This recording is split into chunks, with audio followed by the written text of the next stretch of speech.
Welcome to I'm evolution. போன chapter நம்ம என்ன பார்த்தோன்னா, ஹீரோ வந்து பார்த்தீங்கன்னா, சூக்கியோட மெமரிக்குள்ளே போயிருப்பான். அதோட நம்ம சாப்டர் முடிச்சிருந்துருப்போம். இப்போ வாங்க சாப்டருக்குள்ளே போகலாம். சாப்டர் ஸ்டார்டிங்லேயே இதுதான் இதுதான் என்னோடய ஸ்டோரி. இது எல்லாமே எங்கே ஸ்டார்ட் ஆச்சுன்னா, அந்த ப்ரோக்ராம்லேருந்து தான் ஸ்டார்ட் ஆச்சு. அந்த ப்ரொமோட்டியஸ் ப்ரோக்ராம் அதுலேருந்து தான் இது எல்லாமே ஸ்டார்ட் ஆச்சு. என்னுடைய சைல்ட்ஹுட்டில் நான் ரொம்ப ஹாப்பியாக வந்துட்டு இருந்தேன் என்னுடைய பேரண்ட்ஸோட. என்னுடைய அப்பாலாம் ஹண்டர்ஸ், என்னுடைய அப்பாவும் என்னுடைய அம்மாவும். என்னுடைய குடும்பம் ஒரு பியூட்டிஃபுல்லான ஒரு அழகான குடும்பம். பட் சடனாக ஒரு டஞ்சன் ரைடில் எங்கள் அப்பாவும் எங்கள் அம்மாவும் இறந்துட்டாங்க. இந்த உலகத்துக்கே அது சாதாரண ஒரு விஷயந்தான், டஞ்சன் ரைடில் ஒரு ஹண்டர்ஸ் ஆகுறது. பட் ஆனால் எனக்கும் எங்கள் அண்ணனுக்கும் அது அப்படி இல்லை. எங்கள் அம்மாவும் எங்கள் அப்பா இறந்துட்டுக்கப்புறம் எங்கள் அண்ணனுக்கு நான் தான், எனக்கு எங்கள் அண்ணன் தான். நாங்கள் சர்வே ஆகிறதுக்கு நாங்கள் 2 பேர் தான், வேறு யாரும் கிடையாது. என் பேரண்ட்ஸ் இறந்ததால இந்த வேர்ல்டு ரொம்ப சிறப்பாக போகுதுன்னு நான் நினச்சேன்.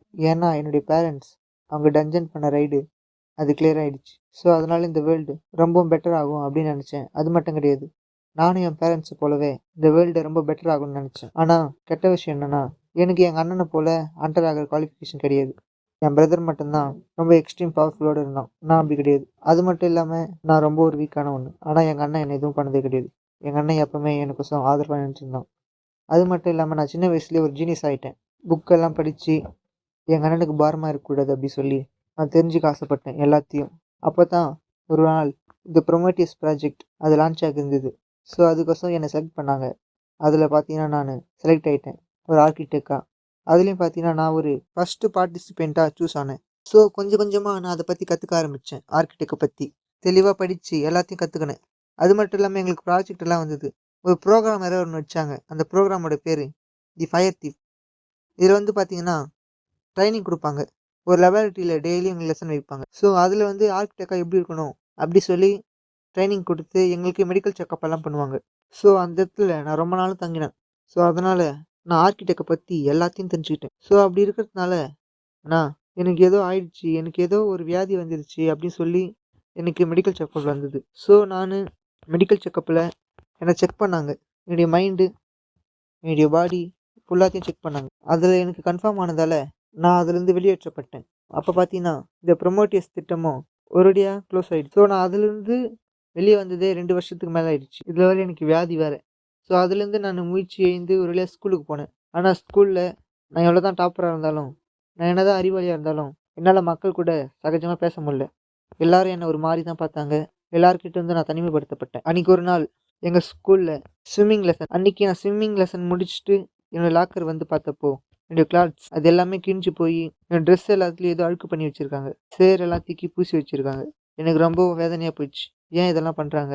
நான் இவங்களுக்கு எதுவுமே பண்ணலையே. அப்படி இருந்தும் ஏன் இவங்க எல்லாரும் என்னை இப்படி டார்கெட் பண்ணி என்னை இப்படி பண்ணுறாங்க சொல்லி எனக்கு வெறுப்பாயிடுச்சு. ஸோ அதனால் நான் இனிமேல் இந்த ஸ்கூலில் படிக்க போகிறதில்ல அப்படி சொல்லிட்டு வெளியே வந்துட்டேன். எங்கள் அண்ணன் எனக்கு அங்கேருந்து கூப்பிட்டு வந்துட்டான். நான் அஃபிஷியலாகவே அந்த ஸ்கூல்லேருந்து ட்ராப் அவுட் ஆகிட்டேன். ஸோ அன்னிலேருந்து முடிவு எடுத்தது தான், நான் இனிமேல் இந்த வேர்ல்டு பெட்டர் ஆகணும் அப்படிங்கிறதுக்கோசம் போராட போகிறது கிடையாது. எனக்கும் எங்கள் அண்ணனுக்கும் மட்டும்தான் போராட போகிறேன் அப்படின்னு முடிவெடுத்தேன். எங்கள் அண்ணனும் நானும் ரொம்ப சந்தோஷமாக வாழணும் அப்படின்னு நினச்சிட்டு இருந்தேன். ஸோ அதனால் நான் என்னோடய ஆர்கிடெக்ட் ஸ்கில்லை டெவலப் பண்ண ஆரம்பிச்சிட்டேன். எல்லாமே எங்கள் அண்ணனுக்கோசம். நான் எங்கள் அண்ணன் நம்பி இருக்கக்கூடாது அப்படிங்கிறதுக்கோசம். நான் எங்கள் அண்ணனோட சந்தோஷமாக இருக்கணும் அப்படிங்கிறதுக்கோசம். ஆனால் அப்போ தான் எங்கள் அண்ணன் இறந்துட்டான். அதனால தான் சாங்கராங் நான் உன்னை ஹேட் பண்ணேன். ஆற்றுல அடிச்சுட்டு போகிற மனுஷன் உயிரை காப்பாற்றிக்கோசம் அங்கே இருக்கிற புல்லை பிடிக்க அவனால் முடிஞ்ச எல்லா விஷயத்தையும் பண்ணுவான். அது போல தான் நான் என்னுடைய கோபத்தை தணிக்கிறதுக்கோசம், என் தனிமையை போக்குறதுக்கோசம் என்னால் முடிஞ்ச எல்லா வெறுப்பையும் உன் மேலே காட்டினேன். ஆனால் நீ அப்படி இல்லை அப்படிங்கிறது எனக்கு போக போக தான் புரிஞ்சுது. அதோடு சேர்த்து இந்த ப்ரொமோட்டியஸ் ப்ராஜெக்ட் அது ஃபுல்லாகவே ஸ்கேம் தான். இந்த ப்ரொமோட்டியஸ் ப்ராஜெக்ட் அவேக்கன் ஆன ஹண்டர்ஸ் போலவே இருந்தது. ஒரு ஹண்டர் எப்படி அவேக்கன் ஆனதுக்கப்புறம் அவங்களுக்கு எப்படி சிமிலாரிட்டிஸ் இருக்குமோ அதே போல தான் இந்த ப்ரொமோட்டியஸ் ப்ராஜெக்ட் இருந்தது. இந்த ப்ராஜெக்ட் ஃபுல்லாகவே வெறும் ஒரு எக்ஸ்பெரிமெண்ட் மட்டும்தான். அவங்க ஹண்டர் அவேக்கன் ஆனது போல் நார்மல் மனுஷனையும் அவேக்கன் ஆனதுக்கோசம் தான் இந்த ப்ராஜெக்ட் யூஸ் பண்ணாங்க. அதனால் அவங்க என்ன யூஸ் பண்ணாங்கன்னா, ஒரு ஹியூமன் கிட்ட அவனுடைய மைண்டை எடுத்துகிட்டு அவங்க ஒரு இன்ஜெக்ஷனை செலுத்துவாங்க. அது மூலமாக அவங்க மனுஷியாக இருக்கிற மனுஷத்தன்மையை விட்டுட்டு அவங்களுடைய பிரெயின் ஒரு மாஸ்டர் லெவலுக்கு இன்க்ரீஸ் ஆகும். அவங்கள மாஸ்டர் ஜீனியஸ்னு சொல்லுவாங்க. அந்த ட்ரீட்மெண்ட்டில் எனக்கு அவங்க அந்த இன்ஜெக்ஷனை செலுத்திட்டாங்க. அந்த மாஸ்டர் ஜீனியஸ் அப்படின்ற இன்ஜெக்ஷன் அந்த லிக்விட் என் உடம்புக்குள்ளே போனதால் நான் அது போல் ஆகிட்டேன். இந்த ப்ரொமோட்டியஸ் ப்ராஜெக்டோட ரியல் பர்பஸ் என்னன்னா, அப்படி சொல்லிட்டே இருக்கும்போது பார்த்தீங்கன்னா டப்புன்னு கிளிச் ஆகுது. சூக்கே பேசுறது பார்த்தீங்கன்னா ஹீரோ கேட்கவே இல்லை. ஹீரோ ஒன்றும் புரியல. சூக்கே என்னாச்சு, இங்கே என்ன நடக்குது அப்படின்னு பதறான். அப்போ தான் திடீர்னு அந்த சூக்கே வந்து பார்த்தீங்கன்னா அப்படியே காணாமல் போயிடுது. காணாமல் போயிட்டு ஹீரோக்கு வந்து வார்னிங் மெசேஜ் வருது சிஸ்டம்லேருந்து. Warning. Trial mode is activated. பார்த்தா ஹீரோக்கு முன்னாடி ஒரு பவர்ஃபுல்லான ஒரு பீயிங் வந்து நிக்குது. ஹீரோ அப்படியே பார்க்குறான். அப்படியே ஷாக்கா. அப்படியே அங்கருந்து கட் பண்ணி வேற இடத்துக்கு காட்டுறாங்க. இங்க பார்த்தீங்கன்னா ஒரு பொண்ணு அப்படியே வேகமா ஓடியாந்து நிக்குது. கில்டு லீடர் அப்படி சொல்லி ஓடியாந்து நிக்குது. நம்ம டீம்மேட் எல்லாம் செத்துட்டாங்க அப்படி சொல்லுது. பார்த்தீங்கன்னா எவனோ ஒருத்தன் அந்த டீம்மேட் எல்லாரையும் போட்டு தள்ளிக்கிறான். பார்த்தீங்கன்னா தெரியும். அந்த ஸ்லாஷ் எல்லாம் பார்த்தீங்கன்னா அவன் கழுத்துக்கிட்டே போயிருக்கும். வேகமா ஓடியாருது அந்த பொண்ணு தான். எல்லாரையும் கொன்னுட்டான் அப்படின்னு சொல்லுது. இவன் பார்த்தீங்கன்னா அந்த ரீஇன்கார்னேஷன் கார்டு கூட தான் ஃபைட் பண்ணின்னுக்குறான். அது ஃபைட் பண்ண இருக்கும்போது பார்த்தீங்கன்னா டப்புன்னு அந்த மான்ஸ்டருடைய கை, அந்த மான்ஸ்டருடைய உடம்பு அப்படியே பார்த்தீங்கன்னா துண்டா போகுது. இவனுக்கு ஒரே சரியான ஷாக்கு. அட்டாக் பண்ணுனதுனுக்கு. அப்படியே பார்த்தீங்கன்னா அங்கருந்து ஜம்ப் பண்ணி அந்த கில் லீடர் அப்படி சொல்லி கத்தின்னு வந்துல அந்த பொண்ணோட எப்படி கழுத்து அப்படி துண்டா போகுது. இது அப்படியே கண்ணால அவன் பார்க்குறான். அந்த கில் லீடர் தான். அப்படியே பார்த்து செம ஷாக் ஆகுறான். என்ன இங்க என்ன நடக்குது? யார் நீ? எதுக்காக இதெல்லாம் பண்ற? அப்படின்னு சொல்லிட்டு கத்துறான். அவனை பார்த்து அப்படியே அசிங்க அசிங்கமா திட்டுறான். பார்த்தீங்கன்னா மஞ்ச மாட்டு தான். அங்கருந்து உடனே இவனை வெட்ட வரான். உடனே இவன் அதை பார்த்துட்டு உடனே ஸ்வாட் வச்சு தத்துட்டான்.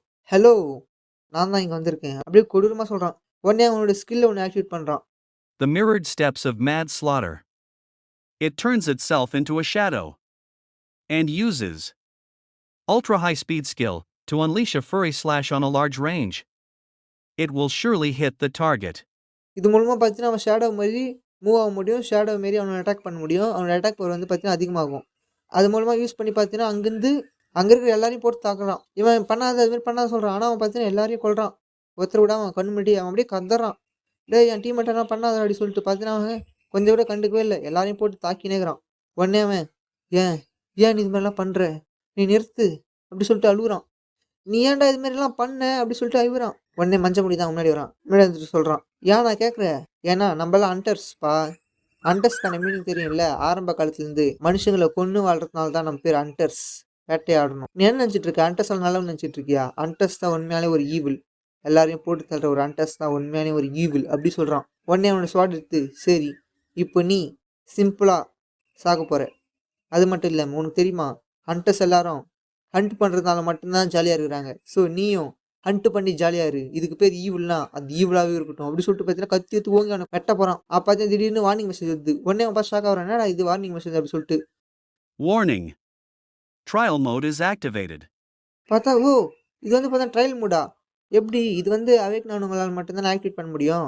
ஒருவேளை பார்த்தீங்கன்னா அந்த வேங்கை தான் ஆக்டிவேட் பண்ணியிருப்பானோ. ஆனால் எப்படி அவன் ஆக்டிவேட் பண்ணியிருப்பான்? இதை ஆக்டிவேட் பண்ணால் வந்து பார்த்தீங்கன்னா இந்த டஞ்சன் பாஸ் வந்து பார்த்தீங்கன்னா ரொம்பவும் கஷ்டமாயிடுமே. அப்போ எப்படி ஆக்டிவேட் பண்ணா? அவன் வந்து பார்த்தீங்கன்னா நல்லவனாச்சே. இதெல்லாம் பண்ண மாட்டேன் அப்படின்னு சொல்கிறான். சரி எப்படியா இருந்தாலும் என்ன, நான் வந்து இப்போ அவனோட ஸ்ட்ராங் ஆகிட்டேன். ஸோ நான் ஆக்டிவேட் பண்ணி இதோட டிஃபிகல்ட்டி இன்னும் அதிகமாக்குறேன். அது மூலமாக இந்த டஞ்சன் மொத்தமே ஒரு நரகமாக மாறிடும். அவனுக்கு தெரியாது இல்லை நான் ஃபஸ்ட் கிளாஸ் ஹண்டர்ஸோட எப்பயும் சஸ்பெண்ட் பண்ணி போயிட்டேன் அந்த இன்சிடென்ட் மூலமாக அப்படி சொல்கிறான். சரி அப்படி சொல்லிட்டு வந்து பார்த்தீங்கன்னா அவன் சிஸ்டம் ஓப்பன் பண்ணி பார்த்தீங்கன்னா Mode selection. Core.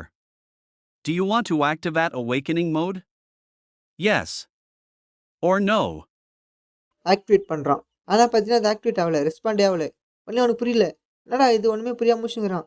உடனே கொஞ்ச நேரம் புத்த அவனுக்கு ஒரு வேளை இது அவன் பண்ணலையோ ஜாங்ராங் அப்படி கொடூரமாக செய்கிறான். ஜாங்ராங் தான் இதை பண்ணியிருப்பான்.